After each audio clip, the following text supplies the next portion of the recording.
السلام علیکم ناظرین، آج ہم آپ کو سال کے پہلے مہینے جنوری کے بارے میں بتائیں گے کہ آخر اس کا نام جنوری ہی کیوں رکھا گیا۔ تو آئیے ناظرین شروع کرتے ہیں۔ ماہ جنوری کا نام رومیوں کے ایک دیوتا جینس کے اعزاز میں رکھا گیا۔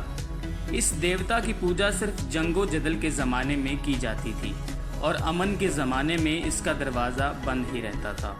اس دیوتا کے دو سر تھے جن سے وہ ایک ہی وقت میں آگے اور پیچھے دیکھ سکتا تھا۔ جنوری کا نام اس دیوتا کے نام پر رکھنے کی وجہ یہ تھی کہ رومیوں کے عقیدے کے مطابق جس طرح یہ دیوتا اپنے دونوں سروں سے آگے اور پیچھے دیکھ سکتا تھا، اسی طرح انسان بھی اپنے ماضی اور مستقبل کا جائزہ لیتا ہے۔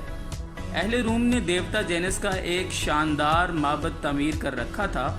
اہل روم کوئی کام شروع کرنے سے پہلے اس دیوتا سے منت مانگتے تھے، کیونکہ ان کا خیال تھا کہ جینس دیوتا کی منت ماننے سے ہر کام بخیر و خوبی پایا تکمیل کو پہنچ جاتا ہے۔ رومیوں کے خیال میں یہ دیوتا پہلے آسمان کا دربان بھی تھا، چنانچہ عام طور پر لوگ اپنے گھروں کے دروازوں کی حفاظت کے لیے اسی دیوتا سے دعائیں مانگتے تھے۔